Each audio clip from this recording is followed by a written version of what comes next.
some processes involved in mathematics. So take for instance that what you see. All right, with your eyes, you are seeing this image.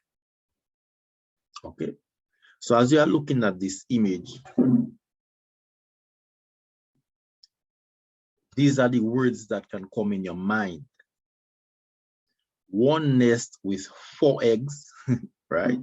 Another with 4 eggs also, and another with 3 eggs. Okay, so you are seeing this. This is real phenomenon. You physically seeing that with your eyes, and that's what is going through your mind. Words. English because you're English speaking person. Now, these words now in the ancient times can be converted to some symbols. So as you can see, 1, 2, 3, 4 strokes to represent 4, and another 4 strokes to represent 4, and 3 strokes to represent 3. Add it up, you get 4 plus 4 is 8 plus 3. You have 11 strokes to represent what is actually going on quantitatively. So you are transferring this or translating these words, 4 eggs and 4 eggs and 3 eggs is equal to 11 eggs. These words translated to some symbols. Okay. Now, these symbols now, instead of writing 4 strokes and 11 strokes in India, you know, a symbol, another symbol for the word FOUR was created. Here it is: 4 eggs and 4 eggs and 3 eggs is equal to 11 eggs. Okay, and in modern times, all of these words can be converted to this expression you see there: 4E plus 4E plus 3E. Okay, so you have 2 times 4E plus 3E, 8E plus 3 is equal to 11E. So you can see the translation from words to symbols. When you look at these words, you will say English. When you look at the symbols, you will say mathematics.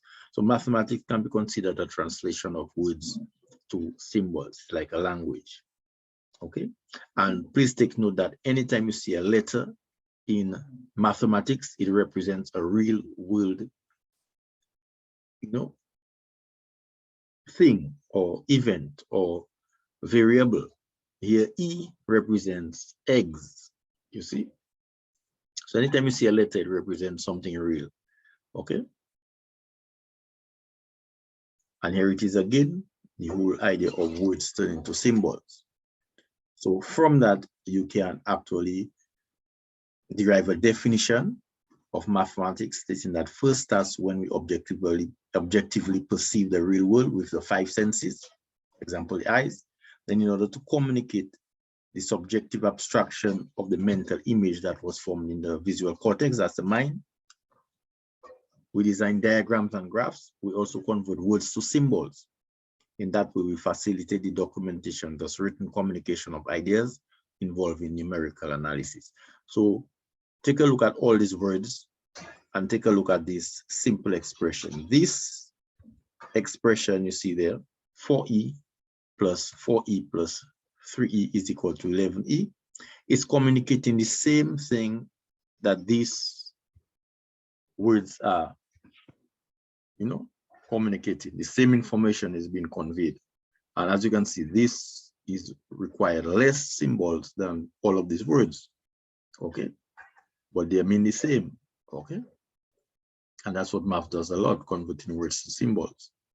And anytime you see a letter, it represents something real. E stands for eggs, and we all know what an egg looking like. Okay, now you have the plus sign, the origin of the plus sign. It has its origin. All right, it is credited to the 14th century French mathematician named Nicolas Dorcem. When he was writing his math book, because before ancient mathematicians used to write their math book, he found himself having to write the word et over and over, because et in Latin is and. All right, 3 et 4 égale 7. So 3 and 4 is equal to 7. 3 et 4 égale 7. So et and, you know, having to be writing that over and over. So he therefore replaced the word et with the symbol T. So the plus sign that we know, it looks like a cross, it looks like a T, came from the word et. in Latin and French, meaning and. You see? So when you say it, the symbol for it is a plus sign. Right? In arithmetic, and is plus. So always bear that in mind. So you can see the whole translation of a word to a symbol. Instead of having to write the whole word over and over, you just write the plus sign. Okay. The equal sign, same thing. The origin of the equal sign is credited to the 16th century mathematician named Robert Recorde. When he was writing his math book again, he found himself having to write the words is equal to over and over. Okay, so 3 et 4 égale à 107. 3 et 4 égale à 7. 3 and 4 is equal to 7. So you have to write all of these words over and over, équal ensemble. All right, égal à is equal to. And imagine you have to be writing a whole book and having to be writing that over and over. So he created, therefore replace the words is equal to with 2 horizontal parallel lines of equal length. Okay, it's easier to just, instead of writing all of that equally ensemble, you just write 2 horizontal lines of equal length, and that is how the equal sign was born, translating of words to symbols. All right, the numerals that we use, 0, 1, 2, 3, 4, 5, 6, 7, 8, 9, they have the origins in India. Here it is. Okay, so the whole idea is to create a symbol, one symbol to represent a value, but to convey the counting communication. What they did is the angles in that symbol.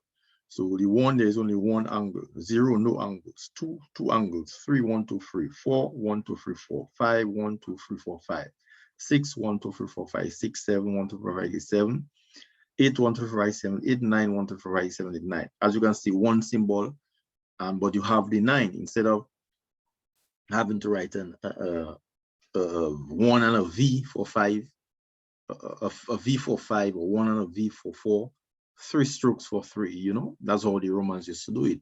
The Indians developed that symbol. The whole idea is for words to symbols again. Okay, words converted to symbols. And here you have it, 3 plus 4 is equal to 7.